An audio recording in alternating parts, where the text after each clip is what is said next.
जैसे ही महिला होश में आई, उसे एक भयानक बात का पता चला। वह एक चिकनी घुमावदार सतह पर पड़ी। वह अनजाने में पीछे बैठी, लेकिन लगभग गहरी खाई में फिसल गई। नीचे काले अंधेरे को देखकर वह इतनी डर गई कि हिलने की हिम्मत नहीं हुई। और भी बुरा यह था कि उसका बायां पैर सुन्न हो गया था और दोनों हाथों से लगातार खून बह। थोड़ा शांत होने के बाद उसने आसपास देखना शुरू किया। नीचे अथाह खाई थी, चारों ओर चिकनी घुमावदार इमारतें थीं और ऊपर की दूरी बहुत ज्यादा थी।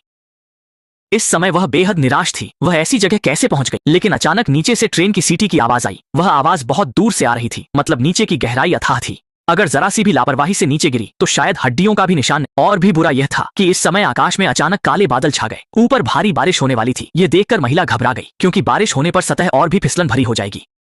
महिला को एहसास हुआ कि अब बैठे नहीं रह सकती, यहाँ से निकलने का रास्ता खोजना होगा। ये सोचकर उसने तुरंत बाएं हाथ को दीवार से सटाया, फिर संवेदनशील दाहिने। लेकिन अचानक हुई घटना से वह ठंडे पसीने से भर गई। खाई बिल्कुल पास थी। उसने सांस संभाली और अब हिलने की हिम्मत नहीं की।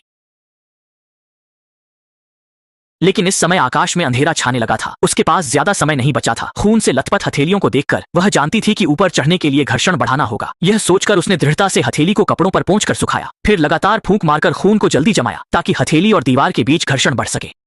यह सब करने के बाद महिला ने गहरी सांस ली, दोनों हाथों से दीवार को मजबूती से पकड़ा और फिर से कोशिश की।